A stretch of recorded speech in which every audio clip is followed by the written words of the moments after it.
அத்தியாயம் 1.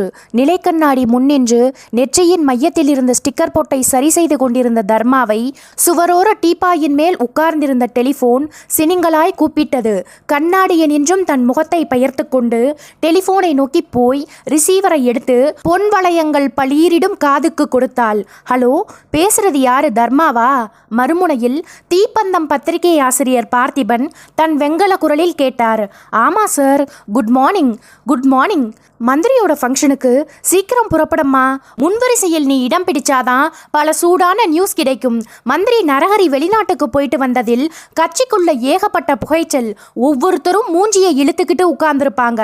கிசுகிசு நிறைய கிடைக்கும். பாராட்டு விழா எங்கே நடக்குதுன்னு தெரியுமா? தெரியும் சார், ராஜா மஹால்ல. பஸ்ஸை தேடிக்கிட்டு இருக்காத, டாக்ஸி பிடிச்சு போயிடு. சரி சார். விஷயங்களை அள்ளிட்டு எத்தனை மணிக்கு வருவ? மத்தியானம் 1 மணிக்குள்ள வந்துடுவேன் சார். கண்டிப்பா வந்துடு. நீ வந்தாதான் முதல் 8 பக்கமும் ரொம்பும். ரிசீவரை வச்சிடட்டுமா? அவர் மறுமுனையில் ரிசீவரை சாத்த தர்மாவும் சாத்திவிட்டு தன் சந்தன மணிக்கட்டை பார்த்தாள். சதுர HMT வாட்ச் 9:45 என்றது. மதுகுமாரை எங்கே காணும்? மனசு கேட்க மூளை சொன்னது, இதோ பார் தர்மா, உலகத்தில் யாரை வேண்டுமானாலும் நம்பு, ஆனால் உன்னோட காதலன் மதுகுமாரை மட்டும் நம்பாதே. அவன் சொன்ன நேரத்திற்கு எப்ப வந்திருக்கான்? வாசலை நோக்கி போனவளை மறுபடியும் கூப்பிட்டது டெலிஃபோன். தர்மா மறுபடியும் ரிசீவரை எடுத்து காதுக்கு கொடுத்தாள். ஹலோ, என் அன்பான காதலியே, நான் மதுகுமார். தர்மா கோபமாய் ரிசீவரில் வெடித்தாள். ஐயா எங்கிருந்து பேசுறார்? அமிஞ்சிக்கரைக்கு பக்கத்துல ஒரு பாடாவதி டெலிஃபோன் பூத்தில் இருந்து பேசிக்கிட்டு இருக்கேன் தர்மா. 9:30 மணிக்கு டான்னு என்னோட வீட்டுக்கு வந்து என்னை பிக்கப் பண்ணிட்டு போற லட்சணம் இதுதானா? மணி இப்ப எவ்வளவு தெரியுமா? சொல்லு. சோதனையா என்னோட வாட்சும் இன்னைக்கு ரிப்பேர். மணி 9:50. கவலைப்படாத தர்மா, இன்னும் 1 நிமிஷத்துல உன்னோட வீட்டு வாசல்ல நிற்பேன். எப்படி நிப்பீங்க? அமிஞ்சிக்கரை என்னோட வீட்டுக்கு பக்கத்து காம்பவுண்டிலா இருக்கு. இன்னும் 1 நிமிஷத்துல நான் வந்துட்டா நீ எனக்கு என்ன தர? நீங்க எதை கேட்டாலும். நிஜமா? நிச்சயமா. உன்னோட இடுப்பு சதையை 10 தரம் கிள்ளுவேன். தாராளமா கிள்ளிக்கலாம். சரி தர்மா, இப்போ உன்னோட தலையை கொஞ்சம் உயர்த்தி உனக்கு வலது பக்கமா இருக்கிற ஜன்னல் வழியா ரோட்டை பாரு. அவன் சொன்னபடியே பார்த்தாள். ரிசீவரில் குரல் தொடர்ந்தது. ரோடு தெரியுதா? தெரியுது. அமுதசுரபி ஹோட்டல் தெரியுதா? தெரியுது. ஹோட்டலை ஒட்டினபடி ஒரு டெலிஃபோன் பூத் இருக்கே, தெரியுதா? தெரியுது. அந்த டெலிஃபோன் பூத்தை நல்லா உற்றுப்பாரு. கண்ணாடி தடுப்புக்குள்ள நான் பேசிக்கிட்டு இருக்கேன், தெரியுதா? தர்மா பார்த்தாள். பூத்தின் கதவை திறந்து கொண்டு கையாட்டினான் மதுகுமார். தர்மா ஒரு சந்தோஷ திகைப்போடு மதுகுமாரை பார்க்க அவன் ரிசீவரில் சொன்னான், இடுப்பு சதையை 10 தரம் கிள்ள வரேன். மதுகுமார் ரிசீவரை வைத்துவிட்டு ரோட்டை கிராஸ் செய்து அரை நிமிஷ அவகாசத்திற்குள் தர்மாவின் வீட்டு வாசலில் நின்றான். இடுப்பில் கைகளை பதித்துக் கொண்டு அழகாய் புன்னகைக்கும் மதுகுமாருக்கு தங்கத்தை உரசின மாதிரி நிறம். 25 பிறந்த தினங்களை பார்த்திருந்தான். ஒரு புதுமுக நடிகனை போன்ற முகவெட்டு. எப்படி சீவினாலும் பிடிவாதமாய் வந்து ஒரு மோதிரமாய் நெற்றியில் சுருள்கிற கிராப். சிகரெட் புகை படியாத உதடுகளுக்கு மேலே ஆட்காட்டி பருமனில் கருகரு மீசை. பாசி நிற சஃபாரியில் 60 கிலோ உடம்பு. அவனை சிரிப்பு பொங்க பார்த்த தர்மாவுக்கு 21 வயது. மதுகுமாரின் நிறத்துக்கு ஒத்து வந்தாள். விஜித்தனமான உருண்டை முகத்தில் கண்கள் முதல் பரிசு வாங்கியிருந்தன. தலையில் அழுந்த படியாமல் சிலும்பியிருந்த கேசம் 2வது பரிசை வாங்கியிருந்தது. ஜேர்னலிசம் படித்த தர்மாவுக்கு அம்மாவும் அப்பாவும் பம்பாயில், அவள் சென்னையில் தனியாய் தீப்பந்தம் பத்திரிகை ஏற்பாடு செய்து தந்திருக்கும் வீட்டில் தங்கி அந்த பத்திரிகைக்கு உண்மையாக உழைப்பவள். கடந்த 1 வருஷ காலமாய் வீடியோ கேமராமேன் மதுகுமாரை காதலித்துக் கொண்டிருப்பவள். ஏவிஎம்மின் ராஜேஸ்வரி கல்யாண மண்டபத்தில் ஒரு சினிமா நடிகையின் 2வது கல்யாண ரிசப்ஷனுக்கு போயிருந்த போது வீடியோ கேமராவை இயக்கிக் கொண்டிருந்த மதுகுமாரின் சுறுசுறுப்பாலும் பேச்சாலும் ஈர்க்கப்பட்டவள். பொய் பொய், என்னை ஏமாத்திட்டீங்க என்றாள் தர்மா. நோனோ, இடுப்ப காட்டு, நான் கிள்ளணும். மதுகுமார் சேலை கட்டு நெகிழ்ந்து போய் வெண்ணெய் கட்டியாய் தெரிந்த அவளுடைய இடுப்பை நோக்கி கையை நீட்டினான். ப்ளீஸ், வேண்டாம் மது. நோ, பந்தயம்னா பந்தயம்தான். காட்டு காட்டு, இடுப்ப காட்டு. என் கைவிரல்கள் 10ம் பரபரக்கிறது. சரி, ஒரே ஒரு கில்லு. என்னோட கணக்குக்கு 10 கில்லு. சீக்கிரம் கில்லுங்க. கண்களை மூடிக்கொண்டு இடுப்பை காட்டினாள் தர்மா. மதுகுமார் அவளுடைய இடுப்பில் தன் உஷ்ணமான உள்ளங்கையை வைத்தான். பூ இதழை பீக்கிற மாதிரி மெல்ல கிள்ளினான். 1 2 3. சீக்கிரம் கிள்ளி முடிங்க.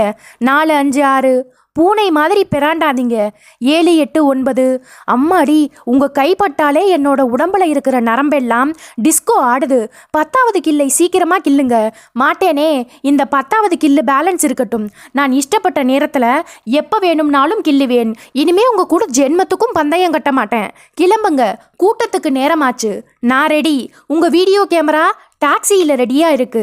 டிரைவர் நமக்கு தெரிஞ்ச ஆள் தான். டீ சாப்பிட்டு வரேன்னு டீ கடைக்குள்ள போனான். அவன் திரும்பி வரத்துக்குள்ள உன்கிட்ட அமிஞ்சிக்கரை விளையாட்டை விளையாடினேன். சரி, வாங்க போலாம். மணி 10 ஆகுது. இந்நேரம் ஃபங்க்ஷன் ஆரம்பமாகி இருக்கும். வீட்டை பூட்டி வாசற்படியில் இறங்கிக் கொண்டே சொன்னாள் தர்மா. ஆரம்பமாகி இருக்காது. எப்படி சொல்றீங்க? மந்திரி நரஹரி வரப்போகிற ஃப்ளைட் 1 மணி நேரம் லேட். உங்களுக்கு எப்படி தெரியும்? ஏர்போர்ட்டுக்கு ஃபோன் பண்ணி கேட்டுட்டு தானே வரேன். புத்திசாலி நீங்க. இல்லைன்னா என்ன நீ காதலிச்சிருப்பியா? ரோட்டின் எதிர்சாரியில் நின்றிருந்த டாக்ஸியை நெருங்கினார்கள். ரங்கராஜ், கிளம்பலாமா? மதுக்குமார் கேட்க, சிகரெட்டை புகைத்தபடி கட்டண கழிப்பறை சுவரின் மேல் ஒட்டப்பட்டிருந்த தகாத உறவு மலையாள பட போஸ்டரை பார்த்து கொண்டிருந்தவன் ரங்கராஜ் என்று அழைக்கப்பட அந்த டாக்ஸி டிரைவர் திரும்பினான். சிகரெட்டை அவசரமாய் சுண்டி எறிந்தான். மதுக்குமார் சொன்னான், ரங்கராஜ், அந்த சினிமாவுக்கு போய் ஏமாந்து போயிடாதே. போஸ்டர்ல போட்டிருக்கிற சீனை எல்லாம் சென்சாரிலேயே வெட்டிட்டானுங்க. இல்ல சார், நான் சும்மா பார்த்துக்கிட்டு இருந்தேன். சரி, கிளம்பலாமா? போலாம் சார். டாக்ஸி கிளம்பியது. தர்மா கேட்டாள், கேமராவில் எத்தனை ரோல் எடுக்க போறீங்க? 2 ரோல். வீடியோ கேமராவுக்கு ஏற்பாடு பண்ணினது யார்? கட்சி மேலிடமா? கட்சி மேலிடமா? சரியா போச்சு. அது மந்திரி நரஹரியோட தம்பி பர்சனலா வந்து பார்த்து எடுக்க சொன்னது. அட்வான்ஸ் வாங்கிட்டீங்களா? பாதி அமௌண்ட் வாங்கிட்டேன். இன்னைக்கு கூட்டத்திலே என்னமோ கலாட்டா ஆகும்னு சொல்றாங்களே, உண்மையா மது? ஆகலாம். என்ன காரணம்? கோஷ்டி தான். மந்திரி நரஹரிக்கு கொஞ்ச நாளாவே கட்சிக்குள்ள மகா எதிர்ப்பு. அதையும் மீறி எப்படியோ டெல்லி மேல்மட்ட தலைவர்களை பார்த்து வெளிநாடு போக சான்ஸ் பிடிச்சு போயிட்டும் வந்துட்டார். எதுக்காக வெளிநாடு? வெளிநாட்டு கோழிகள் எப்படி சத்துள்ள முட்டையா போடுதுன்னு பார்க்க டெல்லியிலிருந்து ஒரு உயர்மட்ட குழு 7-8 நாடுகளுக்கு விஜயம் பண்ணினாங்க. அந்த குழுவில் நம்ம அமைச்சரும் ஒருவர். அவர் வெளிநாடு போனது யாருக்கும் பிடிக்கலை. முக்கியமா போன எலெக்ஷன்ல நின்று தோத்து போன நம்ம தொகுதி மாஜி எம்எல்ஏ நிலாதாசனுக்கு சுத்தமா பிடிக்கல. அவர் ஏதாச்சும் கலாட்டா பண்ணுவாரோன்னு ஒரு பரபரப்பு இருக்கு. மந்திரியை பாராட்டி பேசுற விஐபி லிஸ்ட்ல நிலாதாசன் பேர் முதலாவதாக இருக்கே. அதுதான் அரசியல். நிலாதாசன் மேடையில் மைக்கை பிடிச்சிட்டு மந்திரியை பாராட்டி பேசுவார். அதே வினாடி அவரோட ஆட்களும் கூட்டத்துல உட்கார்ந்துகிட்டு ரகளை கிளப்புவாங்க. டாக்ஸி வேகம் பிடித்து ராஜா மகாலை நெருங்கி கொண்டிருந்தது. வழி பூராவும் துணி பேனர்கள் காற்றில் ஆடின. வெளிநாடு சென்று கோழி செல்வம் கண்டு வந்த கோமகனே, வருக வருக. கொற்றவனே, உன் பொற்றாமரை முகம் கண்டு களிக்க காத்திருந்தோம். வருக வருக. பார்த்த இடமெல்லாம் போஸ்டர்கள். அதில் மந்திரி நரஹரியின் பொய்ப்பல் வரிசை சிரிப்பு. ஜனங்களை ஏமாற்றும் மாய்மால கும்பிடு. டாக்ஸி ராஜா மகாலின் வாசலை நெருங்கியது.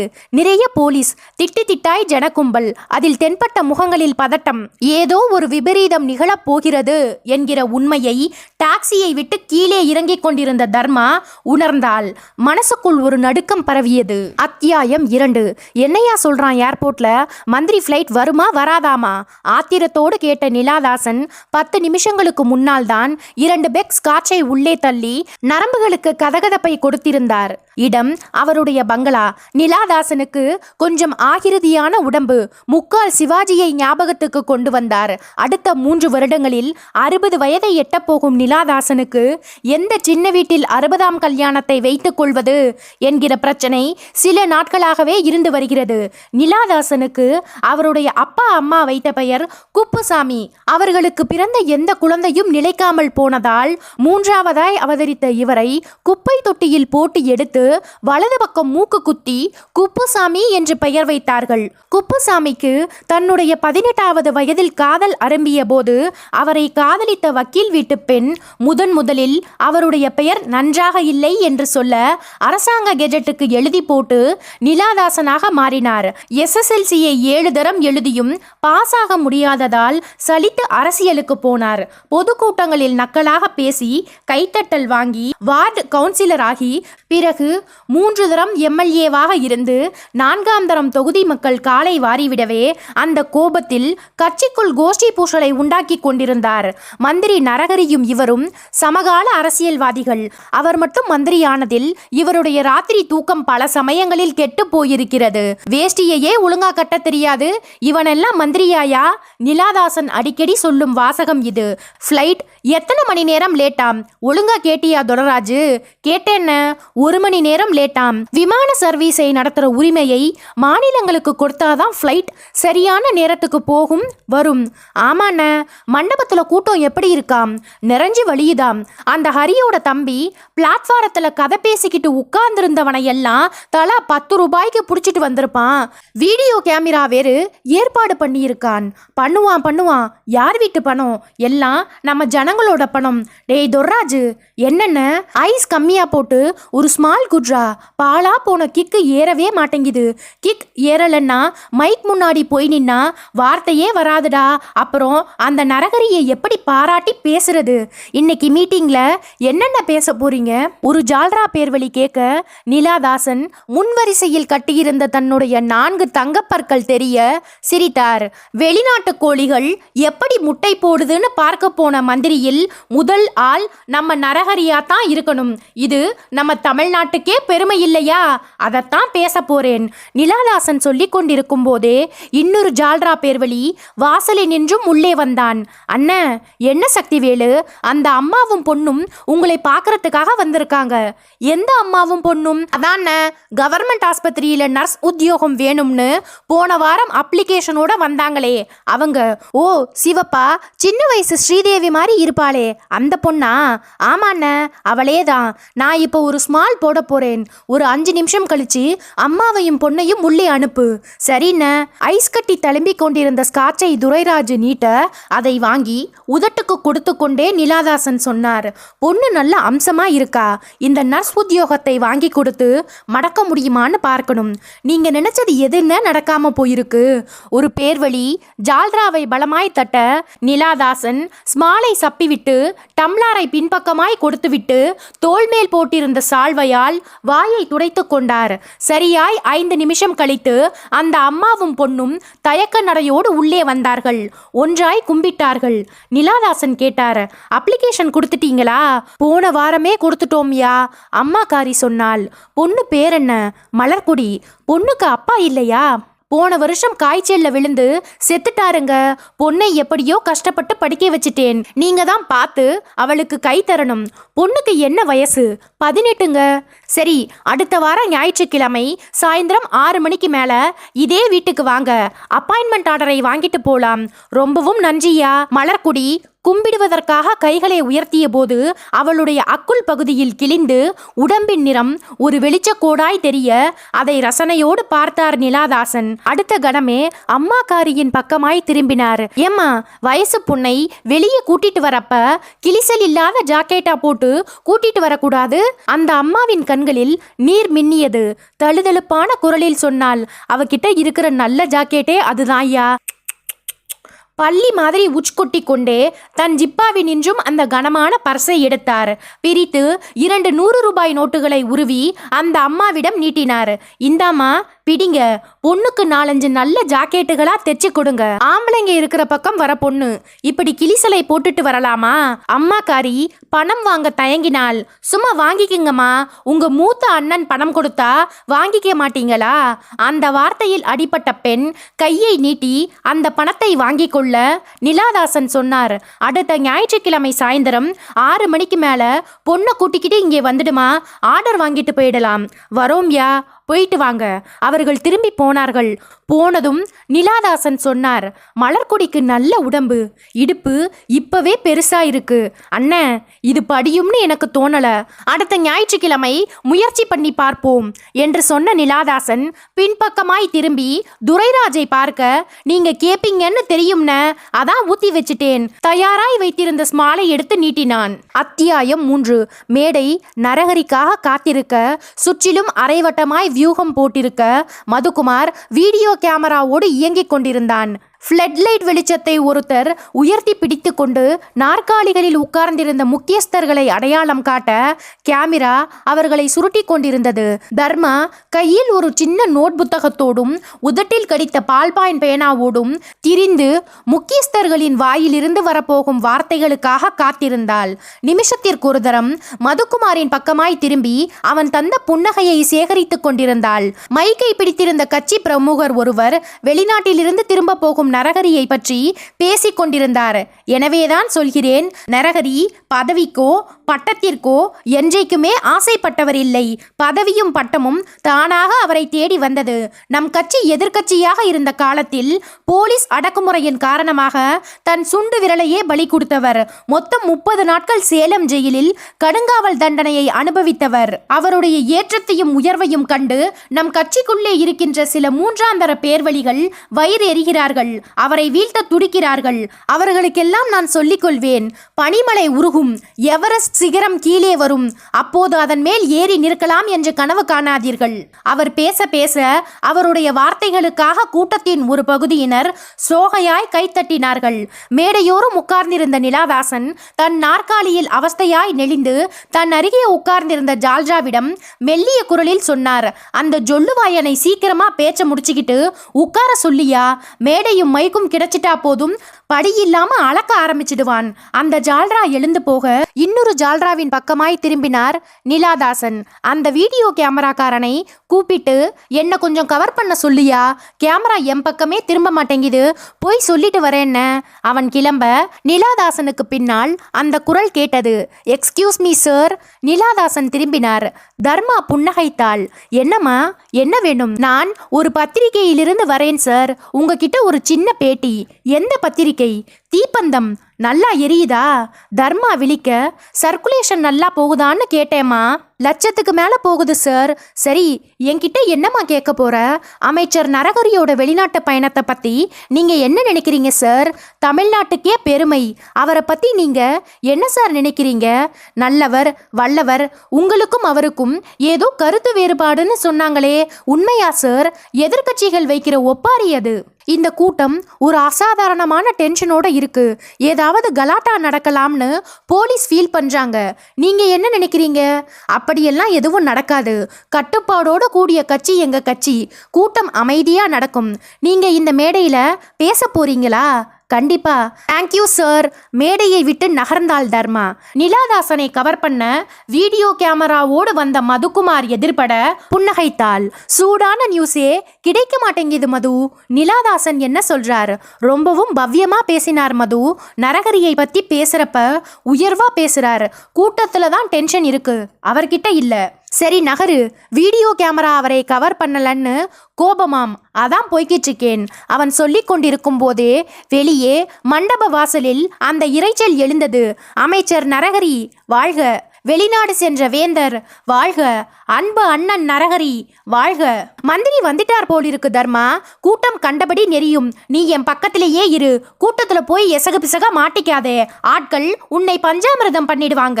மந்திரி நரகரி ஏராளமான மாலைகளோடு போலீஸ் வளையத்துக்குள் வந்து கொண்டிருந்தவர் மாலையை போட வந்தவர்களுக்காக தலையை சாய்த்தார். பொதுவான கும்பிடு ஒன்றை போட்டுக்கொண்டே மேடையை நெருங்க ட்ரைனிங் கொடுத்து பழக்கப்படுத்தி இருந்த சீருடை மாணவிகள் செவ்வந்தி பூ இதழ்களை தூவினார்கள்.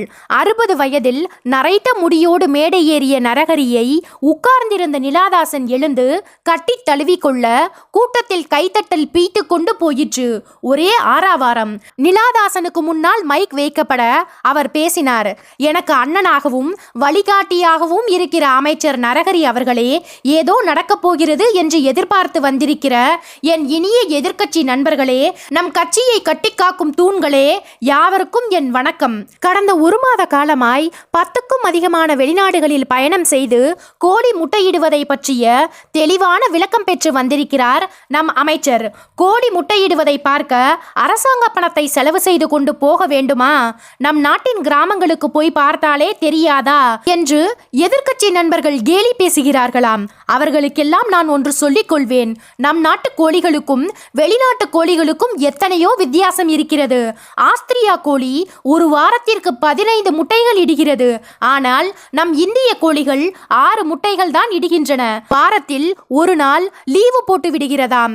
ஏன் இந்த வேறுபாடு? அதுவும் கோழி, இதுவும் கோழி. நம் நாட்டு கோழி ஏன் வாரத்தில் 15 முட்டைகள் போடக்கூடாது என்கிற கவலையின் எதிரொலிதான் அமைச்சரின் வெளிநாட்டு பயணம். இந்த பயணத்திற்கு பின்னால் முட்டைகள் உற்பத்தி பெருகி அதன் காரணமாக முட்டைகளின் விலை வீழ்ச்சி அடைந்து விடுமோ என்கிற பயத்தில் எதிர்க்கட்சிகள் கூச்சலிடுகின்றன. நிலாதாசன் பேச பேச கைத்தட்டல் எகிரியது. அமைச்சரின் இந்த மகத்தான வெளிநாட்டு விஜயத்தை பாராட்டி என் சார்பாக அன்னாருக்கு இந்த பொன்னாடையை போர்த்தி மகிழ்விக்கிறேன். மேடைக்கு கீழே நின்றிருந்த ஒரு ஜால்ரா ஒரு மஞ்சள் நிற பட்டு சால்வையை எடுத்து நீட்ட அதை வாங்கின நிலாதாசன் அந்த பட்டு சால்வையை ஏலம் போட போவதை போல விரித்து காட்டிவிட்டு மந்திரி நரஹரியை நெருங்கி தோழமையோடு போர்த்திவிட திரும்பினார். அதே வினாடி இஷ்க் என்று ஒரு சின்ன சத்தம். என்ன சத்தம், எங்கிருந்து வந்தது என்று தீர்மானம் செய்வதற்குள் பொன்னாடையை போர்த்தி கொண்ட மந்திரி நரஹரி மெல்ல மெல்ல தளர்ந்து உடம்பின் முன்பக்கமாய் முடங்கி சுருண்டார். விழிகள் நிலைக்குத்த மல்லாந்தார். அவருடைய தொண்டை குழியில் அந்த ஊசி குத்திட்டு நின்றது. அத்தியாயம் 4. அந்த இஸ்க் சத்தம் கேட்ட 5 வினாடிகளுக்குள் செத்து போயிருந்தார் நரஹரி. 2 அங்குல நீளமும் மயிரிலை பருமனும் இருந்த அந்த நீல நிற ஊசி நரஹரியின் தொண்டை மையத்தில் சத் என்று குத்திட்டு நிற்க ஒரு துளி சிவப்பு ரத்தம் முத்தாய் திரண்டு எட்டி பார்த்தது. நரஹரி சாய்ந்ததுமே காக்கி யூனிஃபார்ம்கள் தபதபவென்று ஓடி வந்து அரண் காத்தார்கள். அவரை நெருங்க முயன்றவர்களை தள்ளினார்கள். மைக் இரைச்சல் போட மேடையை சுற்றிலும் குழப்பமான சத்தங்கள். என்னாச்சு, மயக்கமா? யாரோ சுட்டுட்டாங்க, கழுத்துல விஷ ஊசி மாதிரி என்னமோ பாய்ஞ்சிருக்கு, தள்ளுங்க, வழிவிடுங்க. காப்ஸ் தள்ளினார்கள். அலைமோதும் கூட்டத்தில் தன் வீடியோ கேமராவை பாதுகாத்து கொள்ள ரொம்பவும் சிரமப்பட்டான் மதுக்குமார். அவன் தோளோரமாய் ஒதுங்கினாள் தர்மா. நினைச்ச மாதிரியே அசம்பாவிதம் நடந்துருச்சு மது. அந்த இஷ்க் சத்தம் மேடைக்கு இடது பக்கம் இருந்து வந்தது. அது என்ன சத்தம்? எனக்கு கேட்கல. நான் கேமராவில் மும்மரமா இருந்தேன். மந்திரி மயங்கி கீழே சாயிரப்பதான் எனக்கு தெரிஞ்சுது. இவர்கள் பேசிக் கொண்டிருக்க மேடையின் மேல் மைக்கை பிடித்து கொண்டு இன்ஸ்பெக்டர் ஒருவர் கத்திக் கொண்டிருந்தார். இந்த கூட்டத்தில் டாக்டர்கள் யாராவது இருந்தால் உடனடியாய் இங்கே வரும்படி கேட்டுக்கொள்கிறோம். We are in want of one doctor service. Come immediately. மண்டபத்தின் கோடியில் யாரோ கத்தினார்கள். Doctor is here. He is coming. கும்பல் மளமளவென்று ஒதுங்க நெடுநெடுவென்று வளர்ந்த அந்த மனிதர் வேக வேகமாய் மேடையை நோக்கி போனார். I am doctor Surender. பாருங்க டாக்டர், ஹாஸ்பிட்டல் கொண்டு போக முடியுமான்னு பாருங்க. டாக்டர் சுரேந்தர் மண்டியிட்டு உட்கார்ந்து மந்திரி நரஹரியின் நாடியை பிடித்து பார்த்தார். அது துடிப்பை காட்ட மறுத்தது. மார்பில் காதை வைத்தார். ஆழ்கடலின் நிசப்தம். டாக்டர் எழுந்தார். அருகே நின்றிருந்த இன்ஸ்பெக்டரிடம் சொன்னார். He is dead due to this poisoned needle. மண்டபம் முழுக்க கசகசவென்ற பேச்சொலி. நிலாதாசனின் முகம் அமாவாசை நிறத்துக்கு போயிருந்தது. மதுக்குமார் தன் கையில் இருந்த வீடியோ கேமராவை கூட்டத்தின் நெரிசலில் இருந்து காப்பாற்றிக் கொள்வதற்காக பின்னோக்கி நகர்ந்தவன் சட்டென்று நின்றான். அவன் தோளோடு தோளாய் ஒட்டி கொண்டு வந்த தர்மா கேட்டாள். என்ன மது, இந்த கேமராவை ஒரு நிமிஷம் பிடிக்கிறியா? ஏன்? அந்த வெள்ளை சட்டை போட்டிருக்கிற ஆசாமி கையில் ரிவால்வர் மாதிரி இருந்ததை சட்டை பைக்குள்ள பதுக்கிக்கிட்டு இருந்தான். நான் ஆளை போய் அமுக்குறேன், நீ கேமராவோடு இப்படி ஓரமா நில்லு. தர்மா தலையாட்ட மதுக்குமார் கும்பலில் அந்த வெள்ளை சட்டைக்காரனை நோக்கி நீண்டினான். போலீஸ் கெடுபிடிக்கு பயந்து வாசலை நோக்கி போய்கொண்டிருந்த கும்பல் அவனை முன்னேற விடாமல் தடுக்க இடுப்புகளுக்கு மத்தியில் குனிந்து அந்த வெள்ளை சட்டைக்காரன் இருந்த பக்கமாய் போனான். அதற்குள் அவன் கண்களை விட்டு மறைந்திருக்க பதட்டமாய் சுற்றும் முற்றும் பார்த்தான். எல்லோரும் வாசலை நோக்கி போய்கொண்டிருக்க மதுக்குமார் மேடையின் மேலிருந்த இன்ஸ்பெக்டரை நோக்கி கத்தினான். இன்ஸ்பெக்டர், மண்டபத்தோட எல்லா கதவுகளையும் அடைக்க சொல்லுங்க. Murderer is still here. ஒரு வெள்ளை சட்டைக்காரன் தன் ஷர்ட் பனியனுக்குள்ளே ரிவால்வர் மாதிரி ஏதோ ஒன்னை பதுக்கினதை பார்த்தேன். ஒவ்வொருத்தரையா சோதனை போட்டு அனுப்புங்க, நிச்சயமா ஆள் மாட்டிக்குவான். இன்ஸ்பெக்டர் உடனே மேடையின் இன்றும் கீழே குதித்து மண்டப வாசலை நோக்கி ஜனங்களை தள்ளிக்கொண்டு ஓடினார். All of you don't move. Constable, முன்னாடி கேட்ட சாத்து. Check everybody. அடுத்த வினாடி மண்டபத்தின் முன்பக்க கதவு சாத்தப்பட இன்ஸ்பெக்டர் கத்தினார், ப்ளீஸ் ஃபார்ம் அ லைன். அவருடைய கத்தலுக்கு கட்டுப்பட்ட கூட்டம் மண்டப சுவரோரமாய் ஒதுங்கி ஒரு கியூவை அமைத்து கொண்டு நின்றது. பேச்சொலி சுத்தமாய் நின்றது. மண்டபம் பூராவும் ஒரு அசாத்திய நிசப்தம் நிலவியது. இன்ஸ்பெக்டர் மதுகுமாரை ஏறிட்டார். மிஸ்டர், இங்கே வாங்க. மதுகுமார் வந்தான். உங்க பேர்? மதுகுமார். பத்திரிகை நிருபரா? No inspector, video cameraman. யாரோ ஒரு வெள்ளை சட்டை பேர்வழி சர்ட் பனியனுக்குள்ள ரிவால்வர் மாதிரி ஏதோ உன்னை பதுக்கினதை பார்த்ததா சொன்னீங்க. ஆமா, இங்கே இருக்கிறவங்கள யாருன்னு அடையாளம் காட்ட முடியுமா? சாரி இன்ஸ்பெக்டர், அந்த ஆளோட மூஞ்சியை கவனிக்கிறதுக்குள்ள கும்பல் என்னை பின்னுக்கு தள்ளிடுச்சு. அவனை நெருங்கி பிடிக்க போன சமயத்துல ஆள் எப்படியோ கும்பல்ல மறைஞ்சிட்டான்.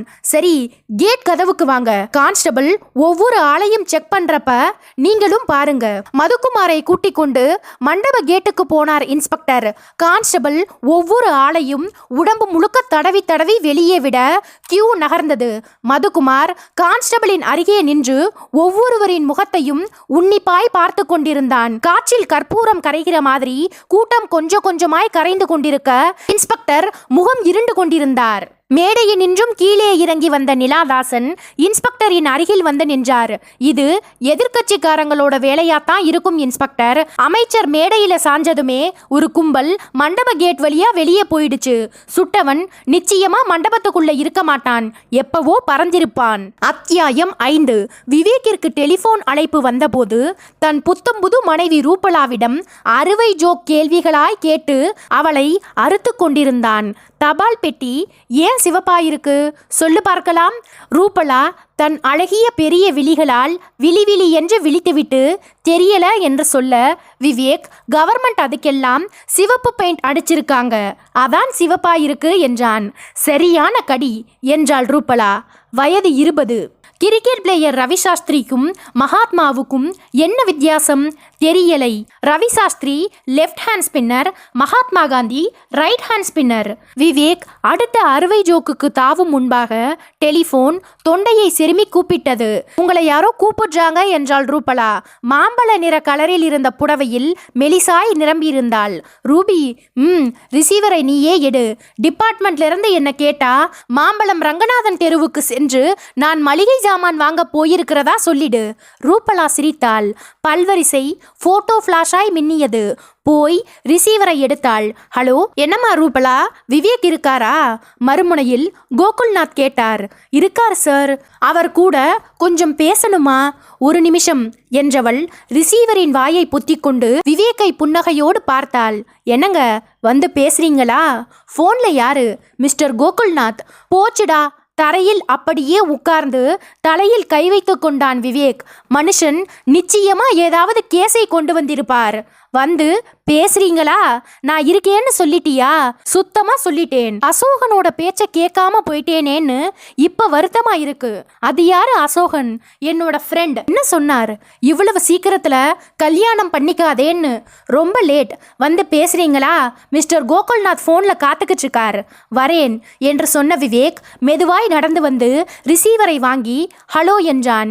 விவேக், குட் மார்னிங், நான் கோகுல்நாத் பேசுறேன்.